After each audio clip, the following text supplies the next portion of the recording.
mummy's with the maggots now. Death has come to your little town, Sheriff.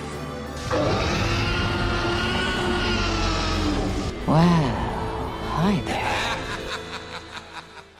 Hello and welcome to Would You Die, the show where there's a monster in your chest.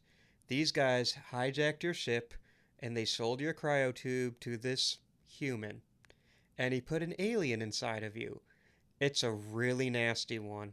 And in a few hours, it's going to burst through your ribcage and you're going to die. Any questions? I'm Austin Torres. And I'm Anneliese Petersmark. Any questions, Anneliese? I have one. What are we talking about today? We are wrapping up our Alien month with Alien 4, Alien Resurrection. The last of the Alien movies with Sigourney Weaver. Mm-hmm. Why? Why? Why did we decide to do this one? Why is it the last with her? Do you have any idea? I actually have no clue. Is it because this one was really fucking bad? A lot of people thought so. Yeah. But I have opinions. I also have opinions. I don't know that we have the same opinions, but we do have opinions. And dear old listener, you get to hear our opinions. Thank you. Thank you for tuning in. Thank you for being a friend. Traveling down the road and back again. So before we get into our actual opinions, just a synopsis of the movie. So Alien Resurrection takes place 200 years after Alien 3. Ellen Ripley, as you guys know, died at the end of the last movie. And if you didn't, why'd you skip last week? I don't know why you're here. We are going in order so that you don't get spoiled. But Ellen Ripley dies in the end of Alien 3 and comes back as a clone in this movie as the United Systems military, or the USM, is hoping to harvest the queen that was growing in her body. They hope to breed aliens to study and research using human hosts. And Ripley, along with a group of mercenaries who were tasked with abducting said humans, are hell-bent on trying to escape and destroy the ship before it reaches Earth with all of the alien prototypes in tow. Alien. Ellen. No alien. Well, Ellen Ripley. was wackling. Okay, what is your personal connection with this movie? When did you see this for the first time? I saw this for the first time, similar to Alien 3, when I was a lot older. Growing up, I'd watch Alien all the time. I'd watch Aliens all the time, Alien versus Predator all the time. But Alien 3 and Alien Resurrection weren't as easily accessible, and they had a reputation of not being very good. So it wasn't until like they were on Hulu, I think in 2022, 2023, when I first seeked them out. But I had seen them before Alien Romulus came out. And then when Alien Romulus was coming out, that was like a rewatch of them. But yeah, Alien Resurrection. Actually, now that I think about it, I'm not even sure I rewatched Alien Resurrection in time for Alien Romulus. I think I might have skipped it. But Alien Resurrection is not a film I have especially for like the Alien franchise. It's not one I have a deep personal connection with. Mm-hmm. How about you? What's your personal connection? I watched it for the first time today. I have thoughts. Here's the thing. I feel like this is important to mention in my personal connection because I'm going to bring it up later, and I think it's important to the conversations that we are going to have. As I've mentioned before, my favorite TV series of all time is Buffy the Vampire Slayer. I am also a huge fan of its spinoff Angel. I'm a huge fan of Firefly, the show. I am a huge fan of Dollhouse, the show. I love Dr. Horrible's sing-along blog. You could say that I am a Joss Whedon aficionado. I am also probably one of his biggest critics. So, that is an important thing to note as we get forward, that I don't have a lot of experience with this specific movie, but I do have a lot of experience with Joss Whedon. And it's not the first Joss Whedon written movie we've covered No, it is not. on this show, because last year we talked about The Cabin in the Woods. Mm-hmm. I like The Cabin in the Woods. I also like The Cabin in the Woods.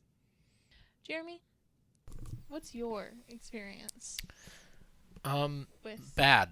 No, Alien Resurrection? my experience is poor. No, I watched this movie for the first time yesterday. Coincidentally, I watched this movie for the last time yesterday. It's the first and last time I will watch it. You're not going to give it a second chance? I will not be giving this one a second chance. I disliked it. We'll get to it in the later portions of our episode here. But I'm glad I started with Romulus. I'll say that. Because I think if I tried watching these in order, I think I would have stopped here. And I mean that genuinely. Like, it sounds like a joke, but I'm serious. Like, I'm glad I saw Romulus in the theaters before I saw anything else, because I don't think I would have ever seen Romulus. I think I would have been like, no, they kept getting progressively worse. Right. I'm not watching any more of these. At least with this, they get better. Right, exactly. So, that was my main takeaway. Is I know that I haven't seen how many more are there between now and Romulus, between this movie and Romulus. Well, this effectively killed the franchise. Yeah, that makes sense. Yeah. That tracks. This is going to sound not that bad, but it was in 2004 when the next Alien movie was made. Okay. And you're probably wondering, that's less than 10 years. What do you mean killed the franchise? That's, the next Alien movie was Alien versus Predator. Oh, which is like universally panned, right? I haven't seen it, but No, but it's just not a real Alien movie. Right. It's they're kind of Freddy and Jason. Freddy versus Jason did really well the year before. Both the Alien and Predator franchises were essentially dead, so this was a studio being like, well, I own Alien, I own Predator. Right. Mash them together, make a quick buck. Yeah. In 2000, and Alien vs. Predator was pretty well liked. It's a decent movie, I think most people would say. I love Alien vs. Predator. I'll say this about Alien vs. Predator. It's like a lazy Sunday 2 p.m. movie on cable TV. Okay, I'm glad that you say that. Because I haven't spoken this opinion out loud yet, because I kind of was saving it for while we were on the recording on mic. This movie felt like a sci-fi original movie to me. Oh, it looks so much better than those. I agree. Honestly, I don't know if I agree. I definitely agree. I think it does. The last look better. one maybe doesn't. This one does. I think it looks better. I agree. I think it writing all of it. I just did not enjoy this movie. No, that's fair. Okay, but like before we get off your point, yes, the next movie was Alien versus Predator. The movie after that is Prometheus, which isn't even a continuation of the story. It's a prequel. And that was Ridley Scott wiping the plate clean of not just Alien Resurrection, but Alien 3 and Aliens. Mm-hmm. Like Prometheus, and we've covered Prometheus last year during our prequel month. Yes. Alien movie Covenant. I still haven't seen, unfortunately, because we did it during my busy part of the year. And I haven't gotten to it yet. Alien Covenant comes right after Prometheus, and then that didn't do well enough to keep the franchise going. Disney buys 20th Century Fox. Disney is like, well, we bought you for the X-Men, but what else do you have? Oh, you have Planet of the Apes? New one. You have Predator? New one. You have Alien? New one. Yeah. And that's how we get Alien Romulus, Alien Earth. Is that the show? Mm-hmm. Yeah, that's the FX TV show. But, yeah, Alien Resurrection is the last movie in the Alien franchise with Sigourney Weaver. Which I think makes sense. If I'm Sigourney Weaver, we wrap filming on that, I think I also probably walk away going, all right, I'm done. I think she got paid a lot of money to be in this one. I'm sure. And she's a producer of it. Yeah. She gets a producing credit. Yeah. I think she's having fun in this movie. I think, yeah, she gets to do a lot of stuff she doesn't otherwise get to do. That's true. Yeah, I felt like her performance, and not even. This is gonna sound insulting, and I don't mean it necessarily as an insult. I felt like her performance in this movie made me believe that she was keenly aware this was the worst one. Do you know what I mean? I think she probably knew that, too. Yeah. Should we wait, before we get into it, can I tell you, like, the best fun fact about this movie? Yes. Yeah. The scene where she shoots the basketball behind her head. What was it, like a 3-point? It's definitely a 3, but it was a far shot. Yeah. Because it's widescreen, you don't get to see that she actually made that.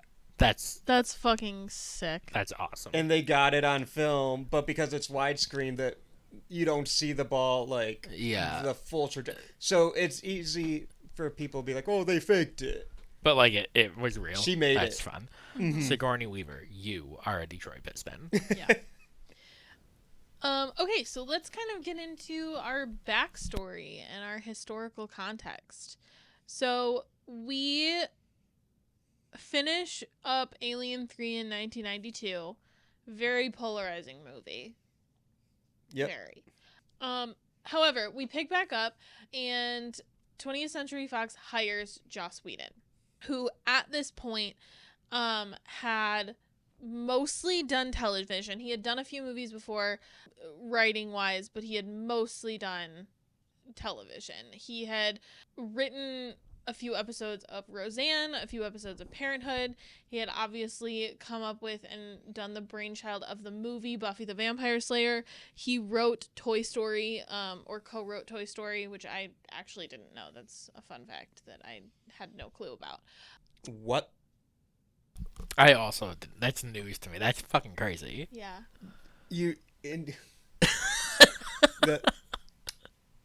I assumed you guys knew. That's nuts. He's credited as the main writer, with Andrew Stanton, who did a lot of like Pixar. That is crazy. Yeah. And then, so he had written Buffy the Vampire Slayer, the movie, and was working on the TV show. He had written Toy Story, and they brought him on for Alien Resurrection. So, you gotta say this about the man. He is prolific. He is. Have we talked about him before on this podcast? I feel like we have. Yeah, we literally said that 5 minutes ago. Cabin in the Woods. Cabin in the Woods. Right. Yeah. I love that our producer pays attention. I'm sorry. I was really I was cool that pulling he's, up like, research. Doing baseball and stuff. I'm pulling up stuff on this. Relax. Anyway, it's a fucking miracle. We got lost. Prolific. He's also directed like two of my favorite episodes of The Office, which we talked about back then, so I won't reiterate. But anyway, so he gets brought in. His original screenplay was, he wrote it, and then his last act kept getting rewritten. Mm-hmm. He wrote 5 versions of the final act. None of them ended up in the film. The studio really wanted a clone around the character of Newt from Aliens, like 2 weeks ago. But so Whedon started writing his strip. He wrote a treatment. It was great. And then they were like, "Oh, I'm sorry, we forgot to tell you. We actually want to rewrite the clone to be Ripley." So he had to rewrite the script to bring back Ripley, which he found very difficult. Sigourney Weaver was really kind of like against bringing her back, because she didn't want Ripley to become this character who just keeps waking up, and then there's monsters, and then she goes back to sleep or dies or whatever. They also killed off Ripley because Sigourney Weaver knew that one of the ideas they were bouncing around was an Alien versus Predator film, and she thought the concept, quote, sounded awful. I disagree, Miss Weaver. But alas, continue. She really liked Joss's script, though. She thought that the fact that there's an error during the cloning process and she has more, like, part human, part alien, gives more complexity to the character, which I actually agree about. I think a lot of the, like, Ripley becoming kind of a different character in this one, I personally think was pretty well done. I liked the tension of seeing a character who we know and love become something a little more instinctual, something a little more right. other. And it's not Ripley, but it looks like Ripley. It sounds like Ripley. Yeah, she's very much more unforgiving in this one, and very much kind of turns the whole, like, motherhood arc of her character on its head, which I think only works because it's not like they're undoing Ripley's characterization. She's not Ripley. Right. It's kind of like, to compare it to a movie that came out this year, the difference between pre-Wish Nikki and post-Wish Nikki in Obsession. I don't want to say too much about that in case people haven't seen Right. one of the most popular movies of the year. Mm-hmm. But with that movie being so fresh on my mind, I'm sure a lot of your minds and the listeners' minds, watching Alien Resurrection, I see, like, this is Alien Resurrection. I do not think Alien Resurrection inspired Obsession in any way. I'm not trying to make that point. But, like, Alien Resurrection kind of did that, Yeah. Mm-hmm. too. Yes. So after they had the script written, they went through a slew of different directors. This movie is much less fraught than a lot of the other movies in the franchise in terms of, like, trying to get it made. However, it's still, like, a lot. They tried to get Danny Boyle on, the Trainspotting director. Also, 28 Days Later, which wouldn't have come out yet. Right. Danny Boyle's a really Yes. fantastic filmmaker. However, he really wanted to do it, but he just, like, didn't consider himself ready for the amount of the effects needed in the film. He had never worked on something of that level before. You know how much balls that takes to know? Yeah. He literally said, he's quoted as saying, "I just suddenly had a rare moment of clarity, thinking you are not the right guy for this." Peter Jackson was also approached. This would have been pre Lord of the Rings. Yes. Yeah. Tell me why I couldn't think of the Lord of the fucking Rings for a second. Pre that little franchise he did. What's the New Zealand movie? And then Bryan Singer was approached to direct after the release of The Usual Suspects. He also declined. And finally, they asked Jean-Pierre Jeunet, who is a French director who had just completed the script to the movie Amelie, which might be a movie that you are familiar with. Not a horror movie, if you don't know. Amelie Resurrection when? The producers believe he had a really unique visual style. He does. Which he does. That is true. He was surprised to be offered the job because he believed that making a sequel was a bad idea. I don't know why he accepted it then, but I think it probably had a lot to do with the budget of $70 million and also the opportunity to direct a U.S. film. Yeah, I was a U.S. film in a major franchise. Like, right. Yeah. Mm-hmm. Like, I was going to joke, he did it for the money, which obviously, yeah. But, like, there is this, like, it's hard to get a Hollywood job. It's even harder to get a Hollywood job if you're not American. Yes, absolutely. And he didn't speak really any English when filming began. He had to have an interpreter. And that created a lot of issues. And, yeah, like you said earlier, this probably went the smoothest out of the 4 Alien movies. But it did not go smooth. Yeah. Well, and I will say, I think that Jean-Pierre Jeunet is probably quite delighted with the success of Amelie and the fact that that will be his legacy. Even in mainstream Hollywood, I think that will be his legacy. People are going to remember Amelie. Mm-hmm. And they should. Amelie's great. You should go watch Amelie, not this movie. Sorry. the person who's going to be remembered most for Alien Resurrection, funnily enough, is Joss Whedon. Yep. Because when you say Alien Resurrection, most people are inclined to say, is that the one Joss Whedon wrote? Yeah. They're not inclined to say, is that the one with Winona Ryder? Which is kind of crazy because you'd think that would be it too. But yeah, they don't say like, is that? They don't say that's the one with, because they think of Alien or Aliens for Sigourney Weaver. Yeah. But yeah, continue. That's pretty much all of the background as far as I know. They then went on to shoot.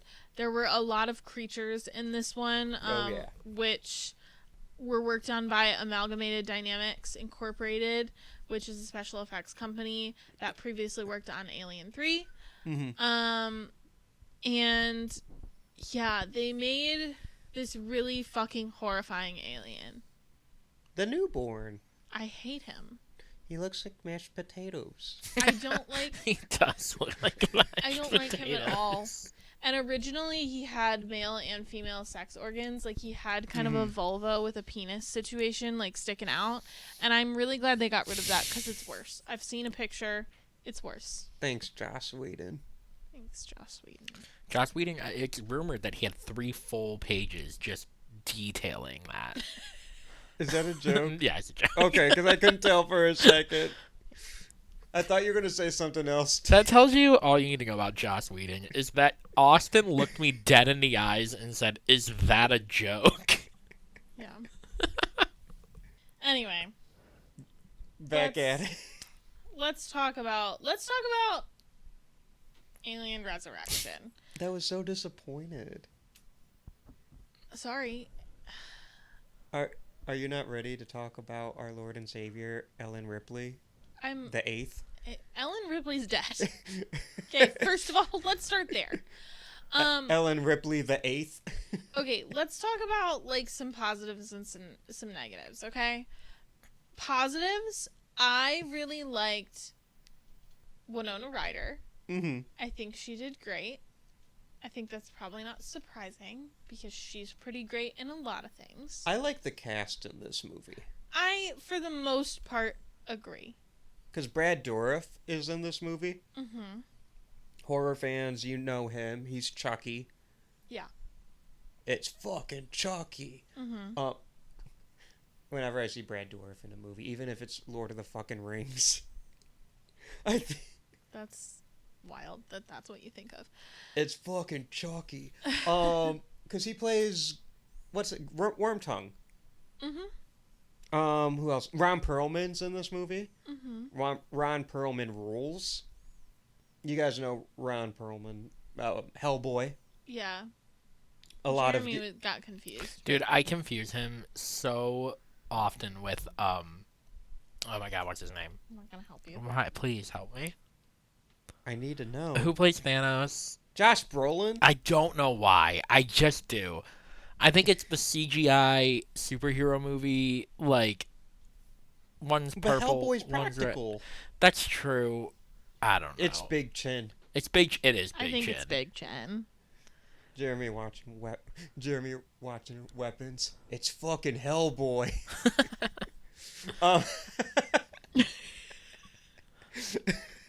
Anyway. No, Jeremy watching Weapons. It's fucking terrible. Okay. It's not the worst movie you've seen. But who else is in? Michael Wincott.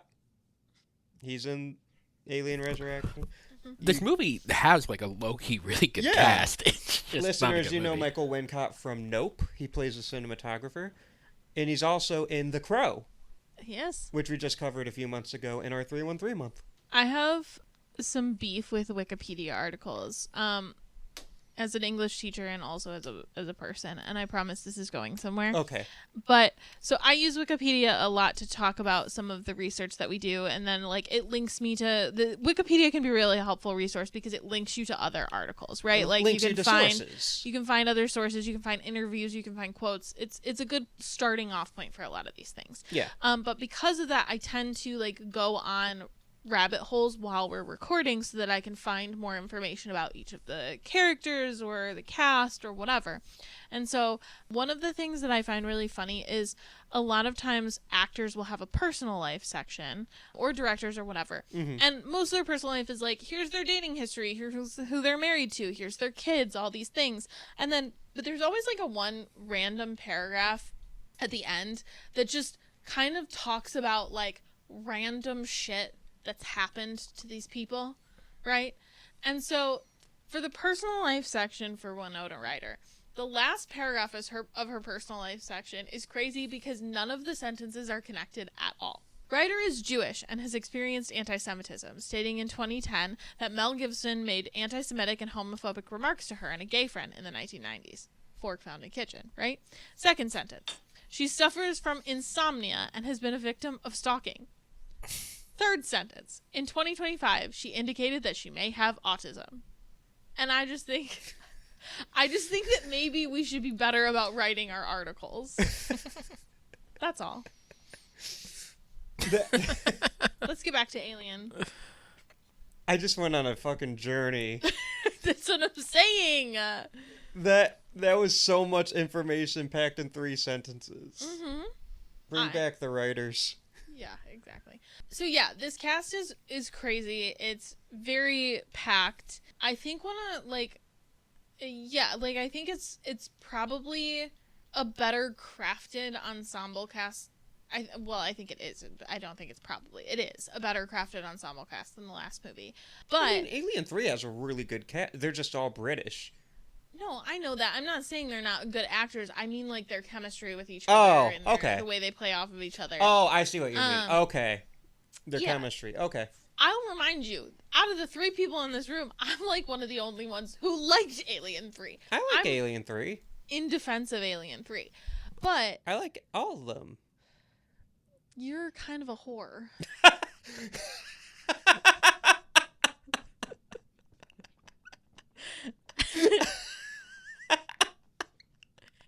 Anyway, so let's talk about Ripley 8. Because I think she's kind of sick. I think... I'm sorry, did I hurt your feelings? No.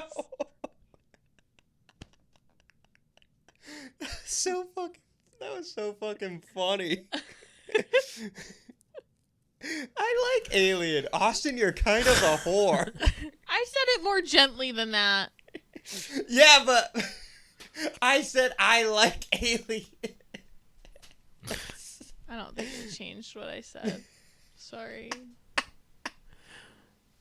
What's the next segment? Well, we're in it. We're talking about our monthly theme. We're talking about Alien. I want to talk about Ripley 8 because she's got cool shit like acid blood. Yeah. And she's really horny. Not for people. No. No. No, she isn't. I mean, to be fair, she's not the only one. That other, like, doctor dude, he really wanted to fuck the alien queen. Also, she's not people. She's also not people. Yeah. Yeah. Or at least half not people. Mm-hmm. She half people. She half people. Anyway, I think she's great. I like her. I like that they explored this, like, dynamic, like I said earlier. Mm-hmm. And I really like her relationship with Winona Ryder's character. Sigourney Weaver undefeated? Sigourney Weaver undefeated. Okay. Yeah. What other positives you got? I like the creepy newborn. I hate him, but I like him. I was about to say, you just said you hated him. I used to hate him, but then I kind of grown to like him a little bit. Also, like, I kind of feel sad for him. I mean, yeah, I feel sad for him. He's got more human emotion than, like, any other alien. And the noise he makes when he gets, like, sucked out of the... What a horrific way to die. And you feel bad for Ripley 8 because she cries. Right. That's her son. Right, and that's or her daughter. I don't know. And that's child. her baby. That's her baby. So, do you have any more positives? I like the camera, like, flares and style. Yeah. I think it's a really visually fun movie. And I like a lot of the scenes with the xenomorphs. I like the basketball scene. The basketball scene, yeah. But, like, I feel like there's not that many xenomorph scenes in this movie. There's a lot of boring Yeah. in this movie. Yeah. But when the xenomorphs actually are on screen, I think they look fantastic. Mm-hmm. I think the Queen, one, I love bringing back the Queen. Yeah. The Queen rules. And she looks great, and she doesn't get to do much, but she does look great. The xenomorphs swimming, I think, is a really cool scene. I was actually going to say that, too. That's a positive for me. I made the comment last week that I think by showing too much of the xenomorph that it diminishes the scariness of the xenomorph. Remember, I talked about how Right. I think Alien 1 does a great job of, like, you have a vague idea of what it looks like, but, like, you never really get a head-on shot of, like, the entire thing, right? Right. And I feel like these movies, obviously, effects had improved, and there was just more at their disposal at this point, both in terms of effects, like, literally, like, how they were made, Right. budget, like, all of that, right? I felt like this movie, and I think it's the only thing I think it does better than 3, and again, reminder, I didn't love 3. Mm-hmm. I think this movie does a better job because of scenes like the swimming scene of, even though I can see the entire body of this thing, I'm actually still scared of it. Right. Because I'm like, Jesus, it can get me anywhere. You know what I mean? Right.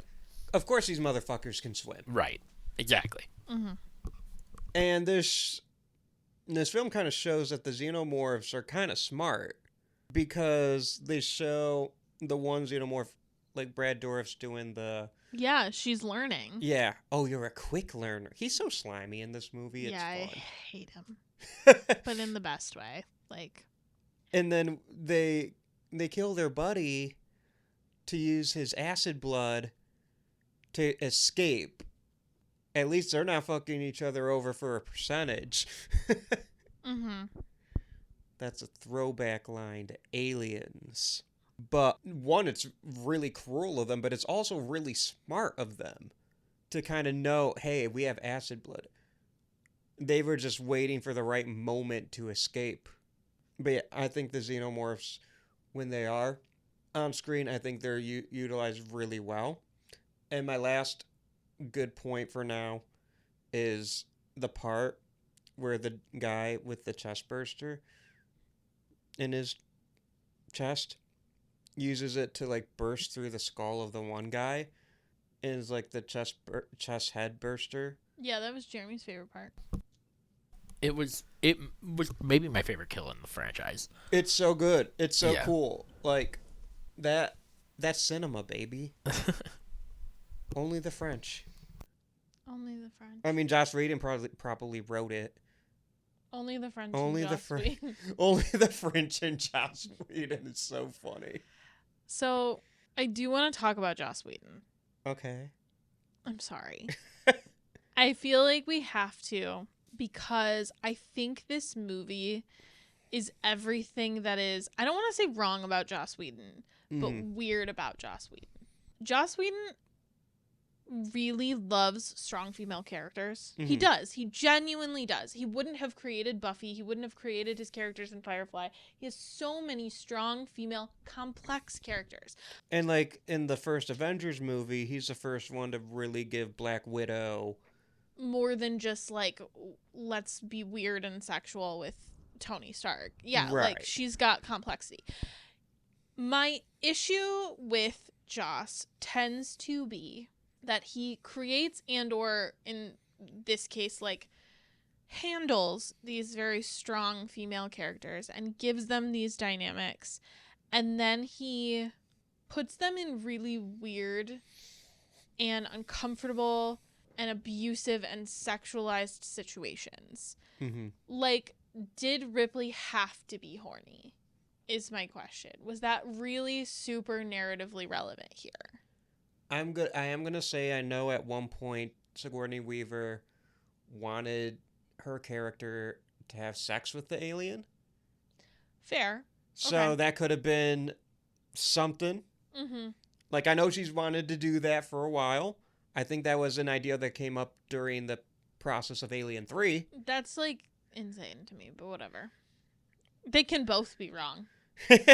Sorry. I mean, I get what you're saying, and if it wasn't a pattern, But that's another thing too. I wouldn't have an issue with it. Because like you're saying, Alien Resurrection wasn't made in a vacuum. Mm-hmm. If that was the outlier, who cares, Yeah. I just wanted to say, with that specific point of Ripley 8 being horny, that Yeah, like I said, I think that it can be both. I think it can be this idea that this came from something that Ripley wanted to do. I also think it could have been, it's not just necessarily that, it's also that she's like, and this is like a lot of it, I don't know, like the direction of this movie in terms of like the over-sexualization of her as a character, I don't like either, and that's very French. But because at one point she's like, now who do I need to fuck to get off this boat?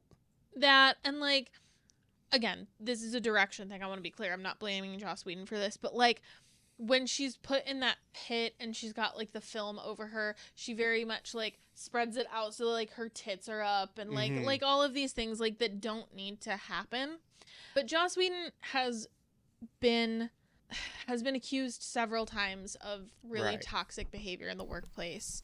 Most recently on Justice League with Ray Fisher and Gal Gadot. Yeah, I was gonna say by both men and women in the workplace. Like he's we're talking kind of specifically about his. I don't know if I even phrase it as behavior, but his penchant for writing uncomfortable scenes for women. But because I did praise his use of Black Widow in the first Avengers, but the counterpoint is the use of Black Widow in Age of Ultron, which you know that I have had issues with since Age of Ultron came out.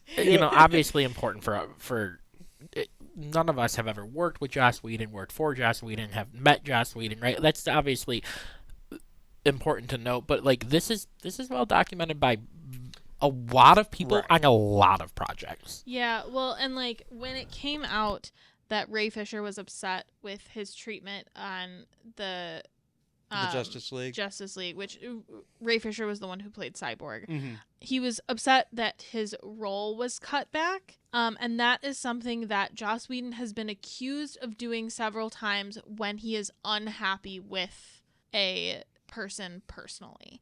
And specifically, the most prominent example of this is probably Charisma Carpenter, who played Cordelia on Buffy and Angel.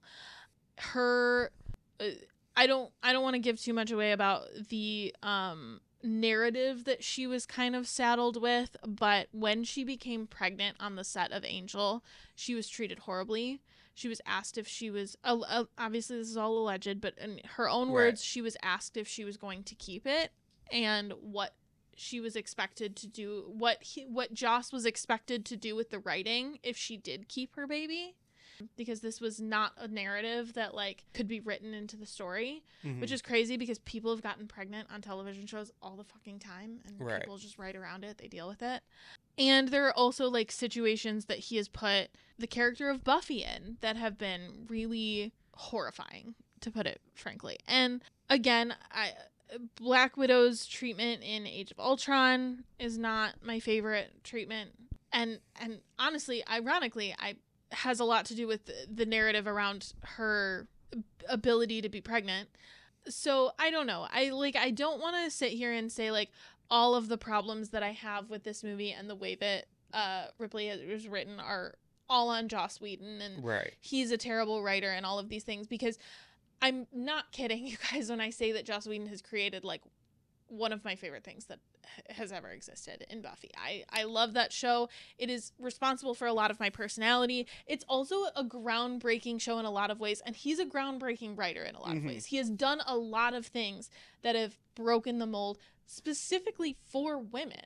So I want to be clear that his relationship to like feminism or to like writing women and whatever is very complex and nuanced, and I have such a hard time really like he's probably the least black and white person I can think of when it comes to this conversation. This isn't like, and it's really weird because it's like you'll have people, like male writers, who will write these really amazing characters, and then they'll get like something wrong. They'll have a small misstep or whatever, and you'll be like, that was kind of cringy, but like whatever. But it's something he's done so egregiously so many times that it's just very weird. Like, it's a very weird and interesting thing to watch because it's very obvious he does love these characters because he puts so much care into them. And I just find that really fascinating. That's all. And it's also interesting when you look at the rest of Joss Whedon's work and you look at Alien Resurrection in it. Alien Resurrection's probably the one of the ones where he has the least involvement after writing the script. Yeah. Because there's always going to be like a disconnect from writer to director. And that, I think that's one of the cases in this film why this film just feels so haphazard and weird, is you have that the writer director not being on the same page. There's also the added disconnect of the director not speaking the language of the team and the writer. I think it's really fascinating the fact that we didn't, like, I've never seen a writer be so, I've seen writers be disappointed with the final vision of the film.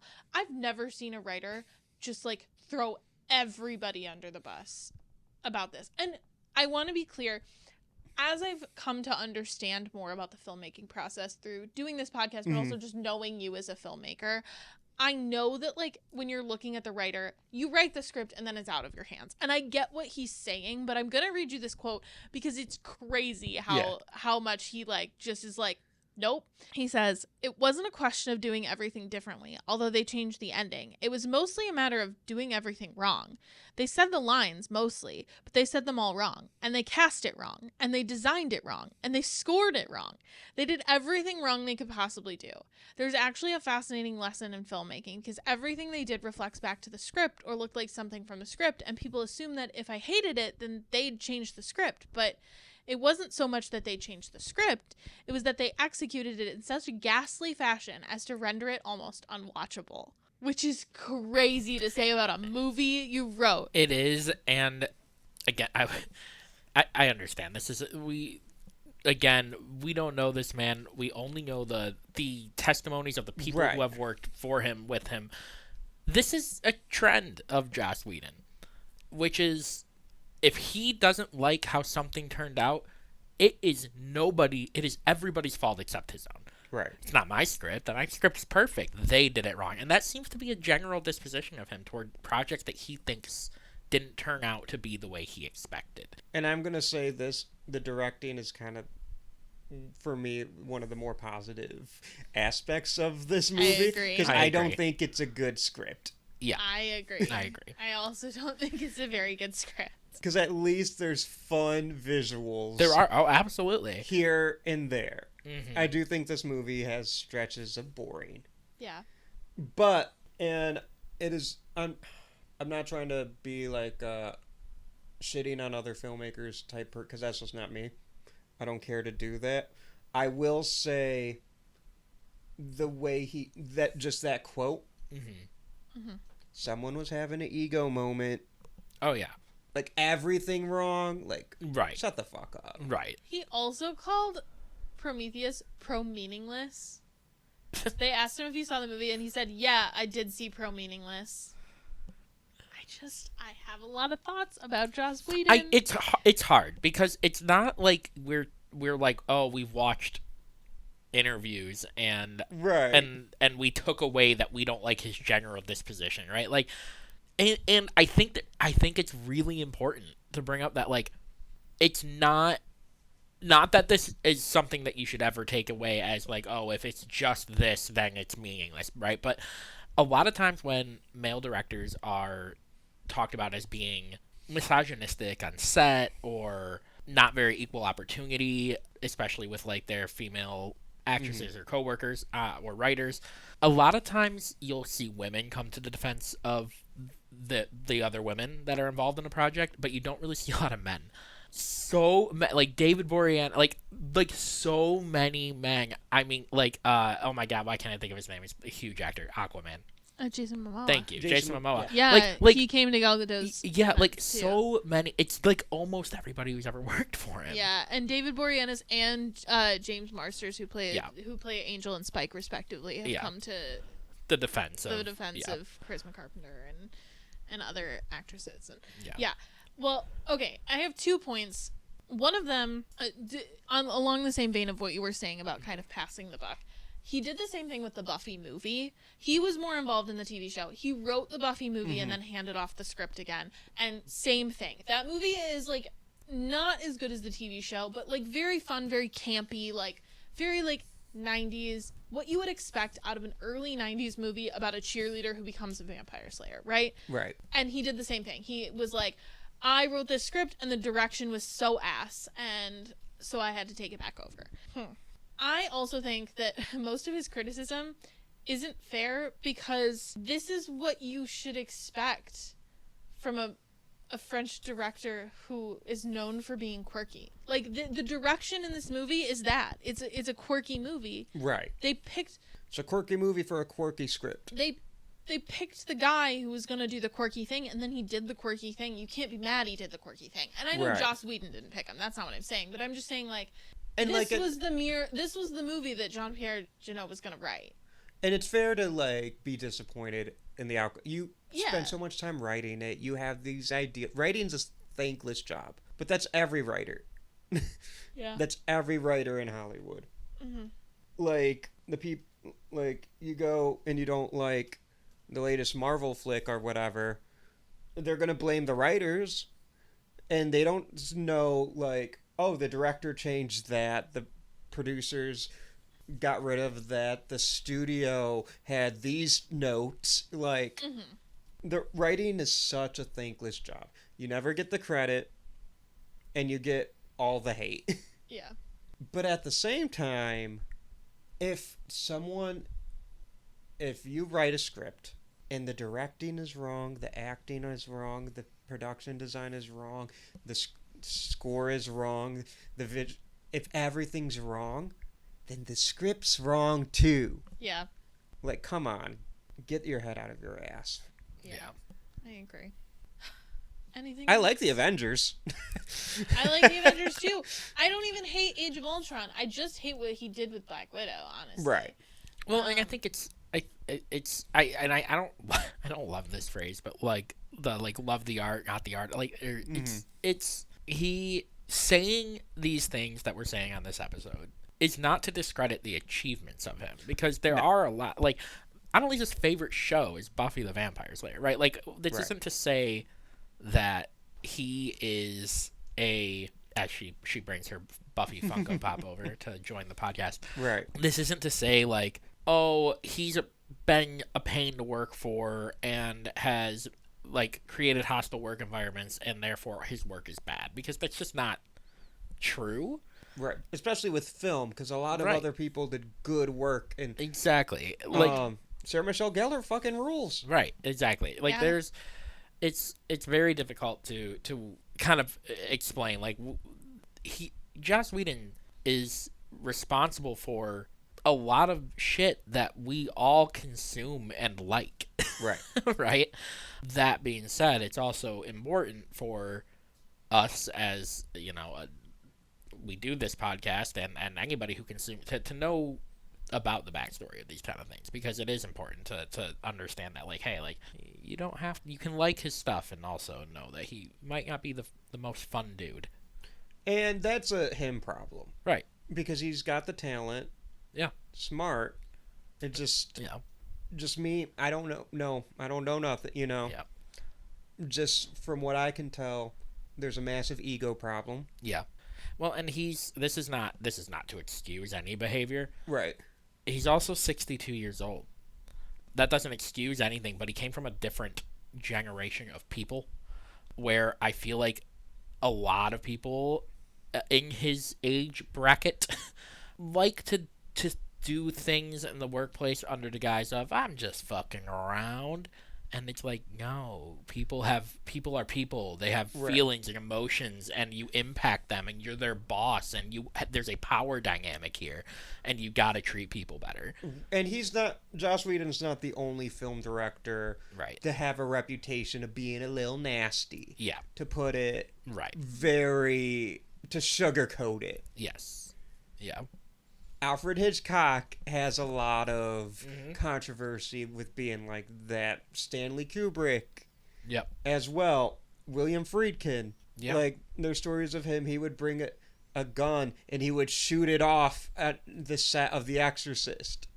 Bad. That's I know crazy. the 70s thing were to do. crazy. Right. Bad thing to do. And like you said, not to excuse, Right. But to explain. but yeah, but there, like, Yeah. comes from there was a time where it's like, oh, to be a director, you have to be a dick. Right. And nowadays, I feel like a lot of people are like, no. Right. Yep. There's a lot of pushback on that. But, yeah, you hear horror stories of directors being assholes all the time. I don't think that's a uniquely Joss Whedon thing. Right. That being said, I think that was a really crappy thing to say about Alien Resurrection. I agree. Because people worked hard. Was it a good movie? A lot of people don't think so. Right. And maybe they'll be the first to tell you. Yes, but maybe it shouldn't be the writer's job who's involved in the movie to say it. You know what I mean? Right. Let's leave that to the critics and like the people who are going to see the movie. You don't need to be like, this script that I wrote that everybody hated, it's actually everybody else's fault. Right. You could say nothing at all. Exactly. Yeah. You could say, You could hey, even say like it it's didn't okay turn to- out the way I thought it would. Exactly. It's okay to be like, hey, I'm not as proud of this one. Like, Right. whatever. Because I'm feeling bad about kind of taking a dig at someone who has made way more money than I will ever see.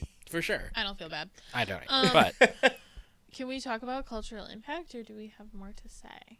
The cultural impact of that one part where the guy uses a chest burster to burst through his chest into the skull of another dude. It's pretty fucking good. It's so awesome. It's pretty baller. Okay, we did it. Okay, I have a trivia question. Wait, for you. do you have?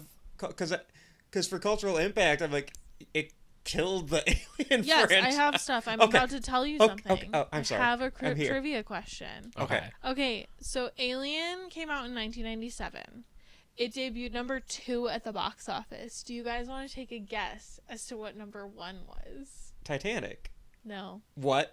it was not Titanic. No, I'm talking about like the weekend it came out, like opening weekend. What would Alien Resurrection come out against?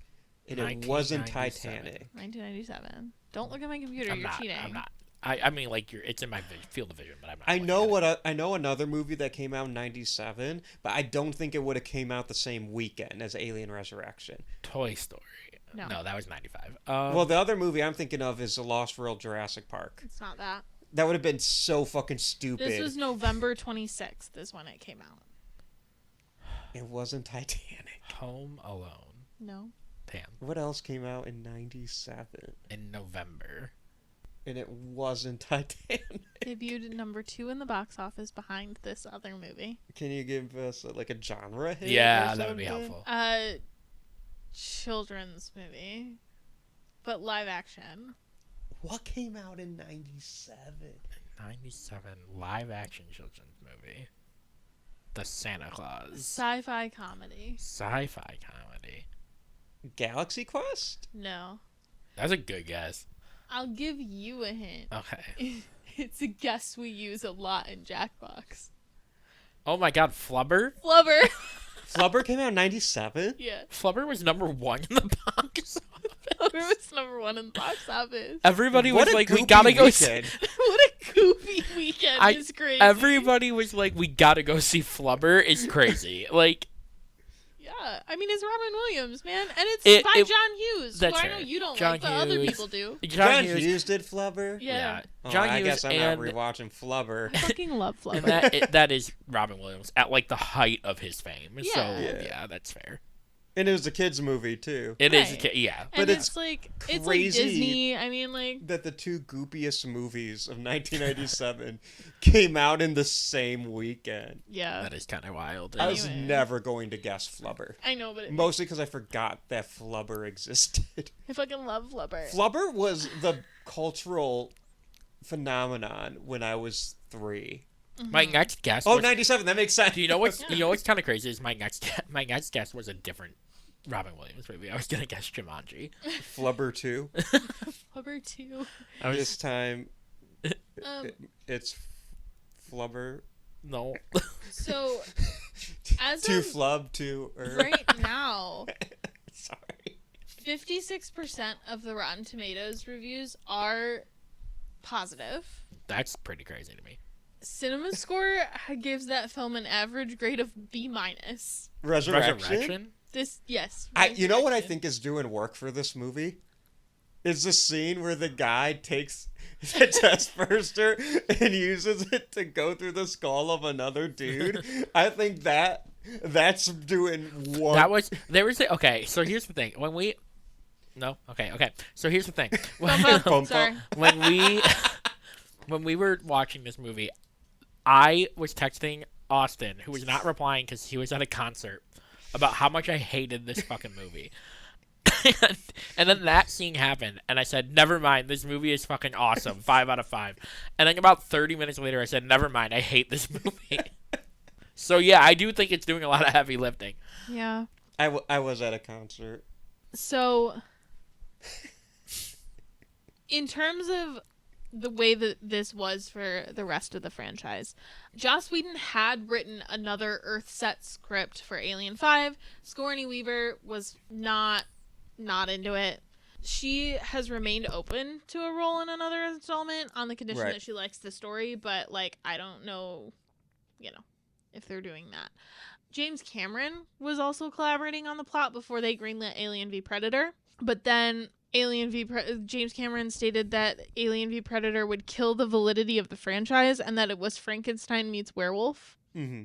But then he admitted to liking Alien vs. Predator later. Alien vs. So- Predators. I'm not trying to oversell it Mhm. either, because there's a lot of nostalgia for me Mhm. for Alien vs. Predator, because that was like the raddest fucking shit when you're 12 Mhm. and it's 2 p.m.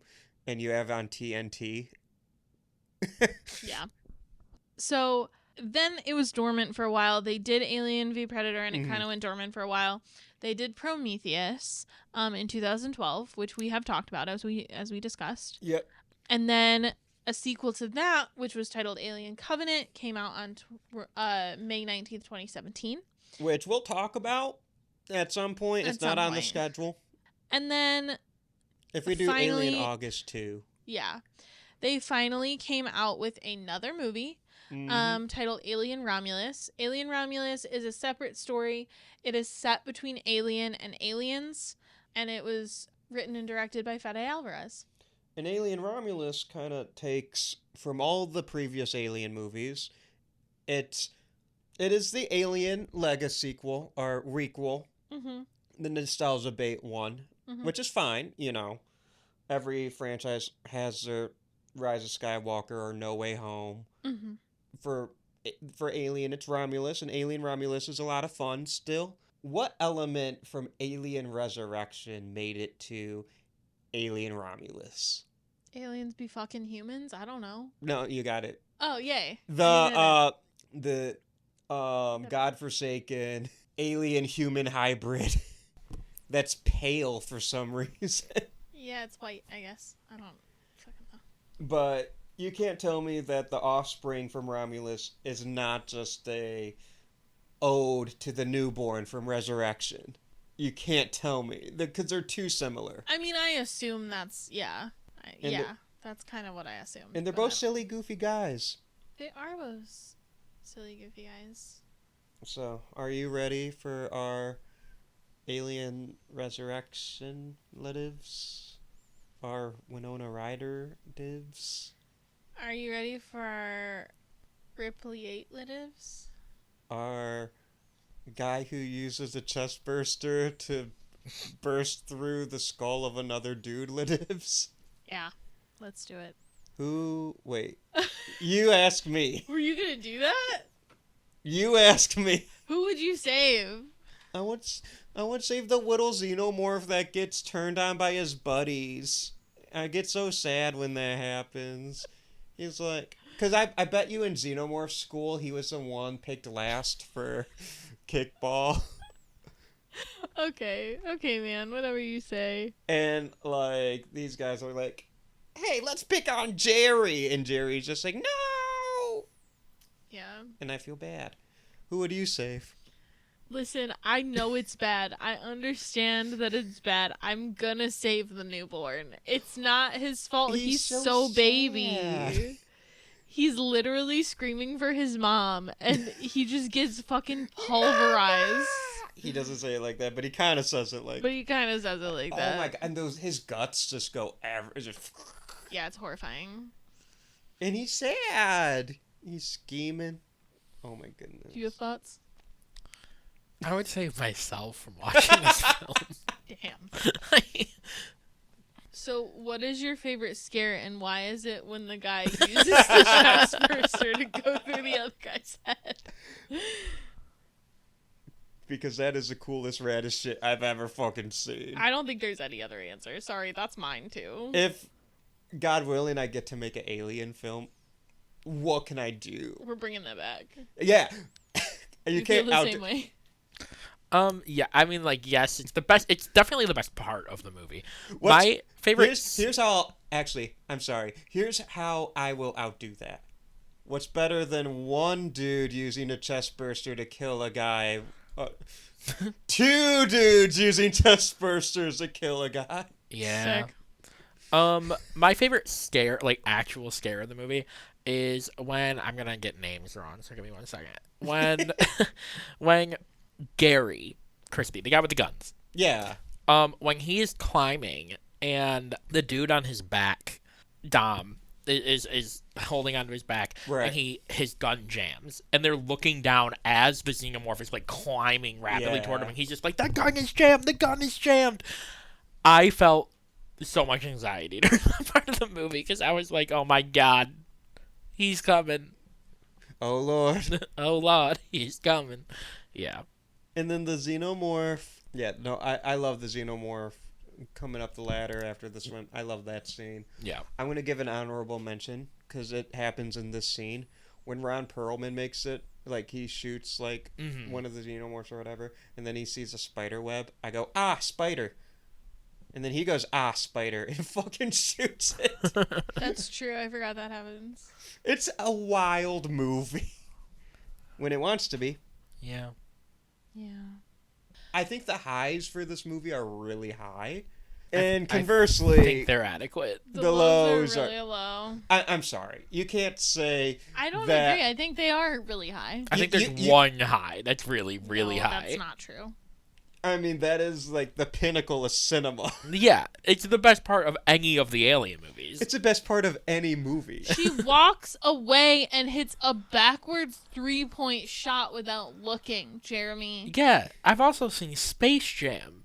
Basketball is my favorite sport. I like the way Michael she Jordan dribbles up and dunked down. from half court in Space Jam. Yeah, but he's been doing that since the 80s. Show me something new. From 1997. What is your Tony Todd Award for movie MVP? Can I give it to the guy who used the chest burster to kill it? Yes. Who's your Tony Todd Award winner for movie MVP? I'm gonna give it to, this is kind of a curveball, so sorry, but I think he was a fun character. I'm gonna give it to Dominique Pannone, who played Dom Price, who was the mechanic, paraplegic mechanic. Oh, okay. He's a You French said so actor. many names, and I'm just like, huh? He's a French actor. Yeah, he is fun. He and is I really really good. liked his character. I thought it was a really fun character. We didn't even really talk about him, but he was fun. For me, I think he gets overshadowed a little bit by like the Winona Ryder and the Ron Perlman and like And the Sigourney Weaver. yeah. The correct answer is Winona Ryder. She was nominated for Best Supporting Actress for this movie. Wait, what? Wasn't she? I don't think that's No. true. Is that not right? No. I swear to God I saw that. What? Oh, I'm sorry. Sorry, Saturn Awards. Not, okay. My I bad. was literally sitting Okay. here like, My bad. I think you're lying. She was nominated for Best Supporting Actress of a different award. Okay. Um, Yeah. But, regardless, She was also nominated for Worst Supporting Actress in the Stinkers Bad Movie Awards. So, you know, I mean, like... That's fair. That's kind of crazy, though, because she is, in my opinion, acting-wise, outside of the obvious Sigourney Weaver, the highlight of this movie. Well, Sigourney Weaver was also nominated for Worst Actress. Worst Actress. So... My MVP would be Gary Dourdan, who plays Gary Christie, who is the guy with the guns. He's fun too, and they're together I like in him the a one lot. scene. I like Gary Dourdan as an actor in general. He had a really long run in like the OG CSI. He unfortunately, I think he's still working now. He unfortunately had some issues with addiction and drugs and stuff.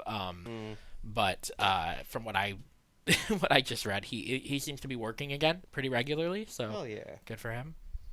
Happy for him. I mean, there's a lot of fun people in those casts. I'm gonna say Raymond Cruz. I'm just gonna shout out Raymond Cruz because he has a little bit role in this. He's fun. I think he's best known for Breaking Bad. He plays like one of the military guys in this movie, but in Breaking Bad, he's He's Tuco. Yeah, Yeah. he's also in Gremlins 2, Yeah. Yeah. the new batch. A lot of Breaking Bad Venn diagram with the Gremlins franchise. Yeah, there is. So, have you met anyone from this cast or crew? I have. I've met the guy who. I was going to do it again. It's not funny. I met the guy who killed a dude with a. No, I've met Ron Perlman. Oh, cool. Oh, nice. I've mentioned him so many times I forgot he was in this movie for a split second. I Oh, think boy. it's really funny that Dominic Pannone plays a guy named Dom. Ron Perlman plays a guy named Ron. Gary Dourdan plays a guy named Gary. Yeah. We were just really not caring to give them like. The casting director was. This was the day before their vacation. And they needed to fill some roles. It's so funny. No, coincidences like that happen sometimes. For sure. Like how Jack plays Jack in The Shining. Right. Or Miley plays Miley in Hannah Montana. What? Will plays Will in The Fresh Prince. In this movie, they mostly are using last names anyway. So like, I Right. feel like in this movie, it's really less of a coincidence and more like, well, I guess if we got to give him a name, just give him the same first name. You know what I mean? Because Yeah. with 3, that feels not coincidental. Right. But Okay, is the score better than Jaws? No. I agree. John Frizzell does the score. John Frizzell is most known for his work with Mike Judge, who is like a animator and actor. Mm-hmm. So he scored like the Beavis and Butthead movie. Oh! He yeah. scored Office Space, and he scored all of the music for the sitcom King of the Hill. Very different from this movie. Yeah, but then in 1997 he did this movie. He did Dante's Peak, which Okay. is the Pierce That's a good Brosnan, movie, like, yeah. action movie. It's a volcano movie. Yeah. Mm-hmm. So yeah, he did the Space Force TV show in 2020, the very short-lived one. Is that the one with Steve Carell, Se- right? Steve Yeah. Carell? Yeah. Which one am I thinking of? No idea. With Seth MacFarlane. Oh, you're thinking of the Orville. Oh! Space yeah. Force is a Earthbound TV show. It's about like the military branch, Space Force. The real life military branch that we have called Yeah. Space Force. We still have that? Yeah. Yes. Oh. The Orville is a like Star Trek spoof, which is very good. But He also did Leatherface Oh, that's crazy. that's yeah. in Texas Chainsaw 3D. Yeah. Do your thing, cuz. Sorry. That was such a funny reaction. Is this a fine addition to your collection? Do you own this movie? No, I had to rent it. Yeah. I'm not gonna buy this one That good. I would like to own it as part of a set. if I have to. Preferably one that comes with a cool toy or poster. You're such a child. I mean, I'd love it if it came with a toy. So far, you've called me a whore this episode. It's gonna get worse, child. Austin. Get out your Letterboxd review.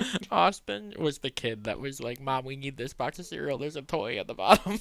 Dude, Get we out had your so Letterboxd review. We had so much McDonald's because of me. I'm like, but I need Yoshi. Real. Were you the kid that like your mom would be like, "Can you give me this specific toy?" So he'll shut up. Yep. Because my mom was Yep, too. yep. My mom, my grandma. Yeah. One No. before Letterboxd reviews, one little tangent. Oh my God, I watched you lower it. That's so funny. That's so funny.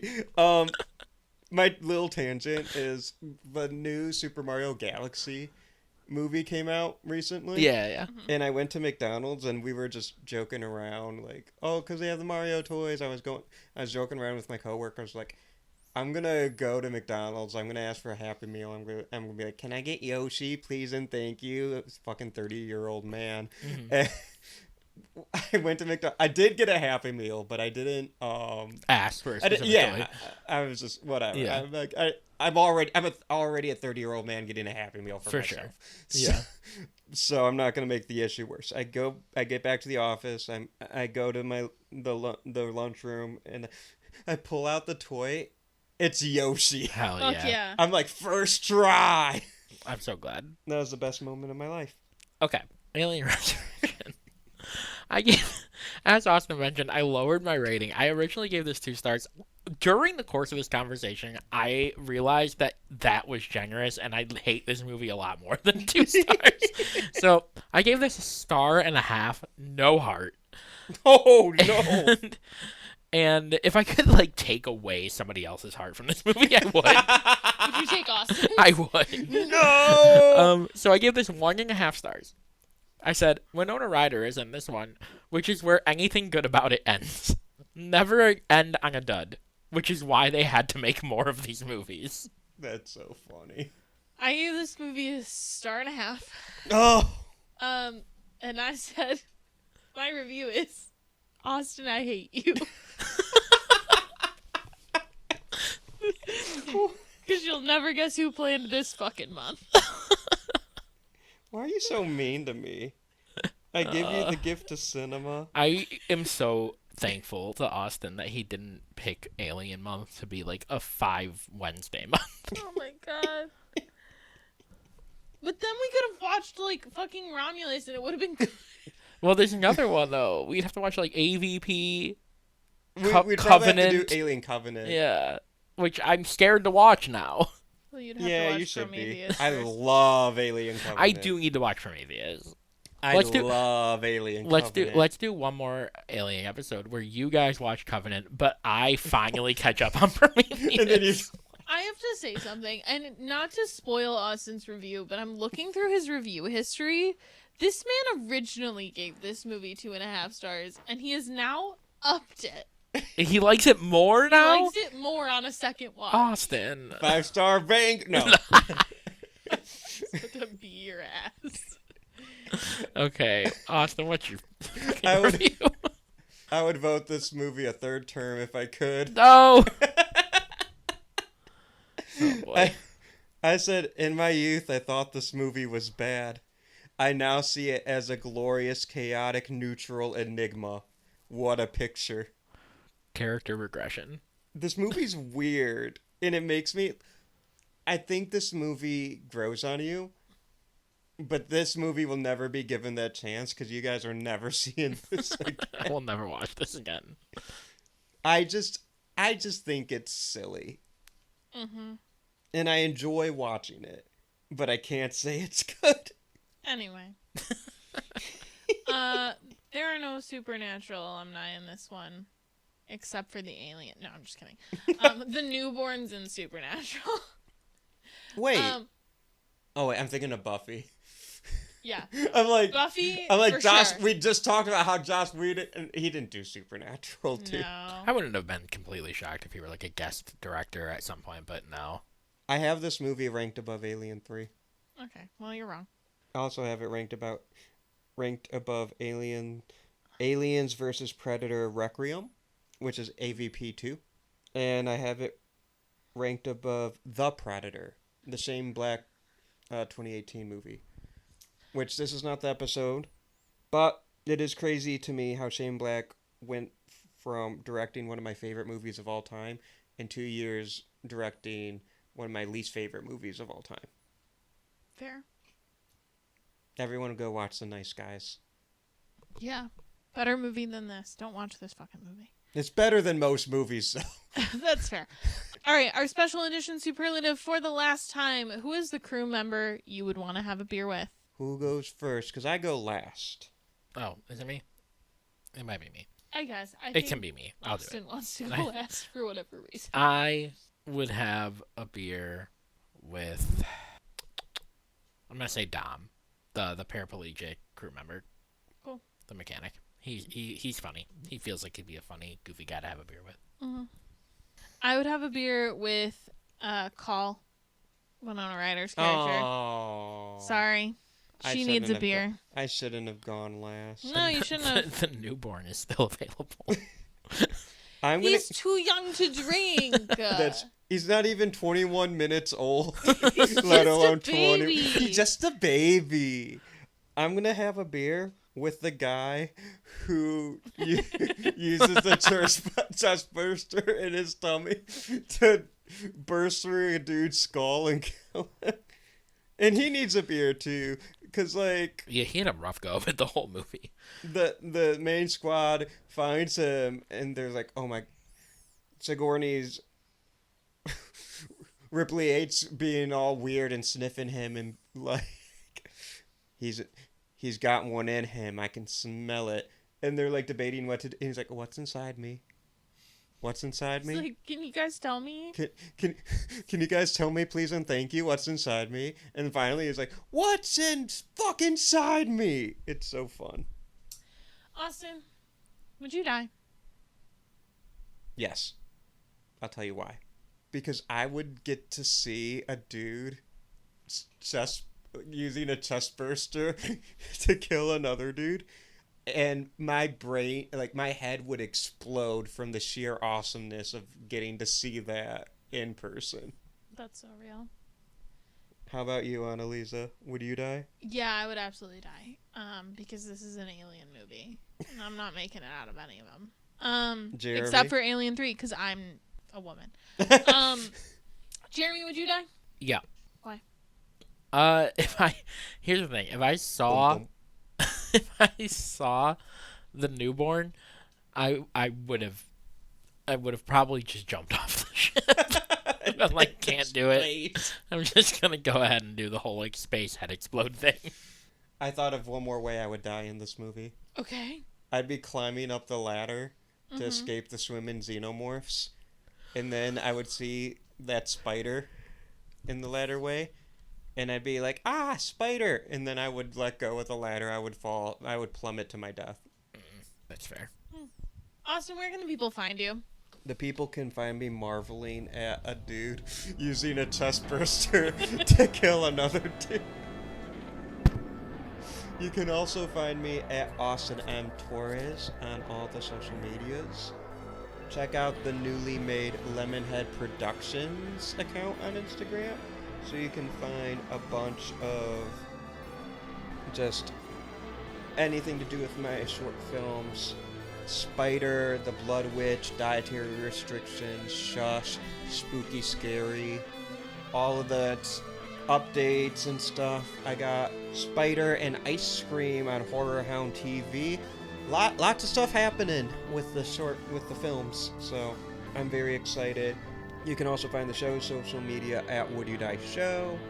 In addition to the podcast, that's where you can find a lot of the short films as well. Be sure to subscribe to our Patreon. Only $3 a month. You get monthly bonus episodes. You get the Godzilla Project. You may even get some more short film sneak peeks. Ooh, who knows? Me knows. But you will knows too. For only $3 a month. Anneliese, where can the people find you?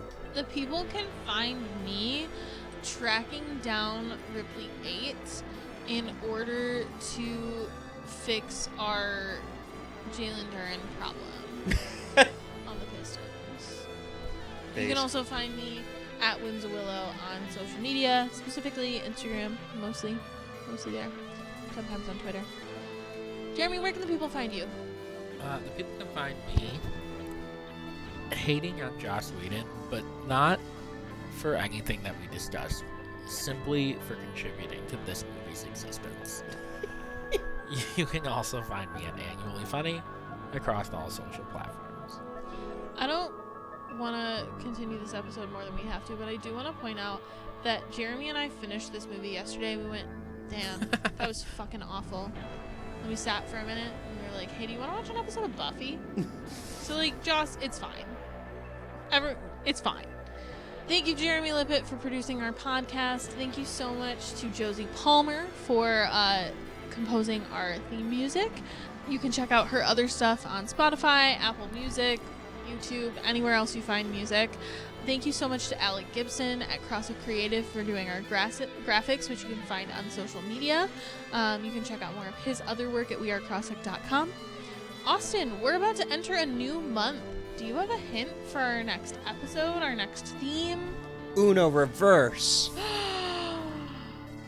He pulled out an Uno reverse card. You have to do the hint for next month. That makes sense. Okay. Well, I will say that next month is going to have a lot of fairy tales in it. What's next week?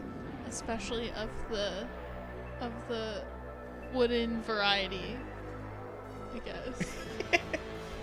Hell yeah. If you guys got that, you get, like, a crisp high five. I was gonna say, good fucking luck, man. But you'll know next week, I promise. All right. Until then, I'm Austin Torres. And I'm Anneliese Petersburg. This is the crew of the Betty signing off.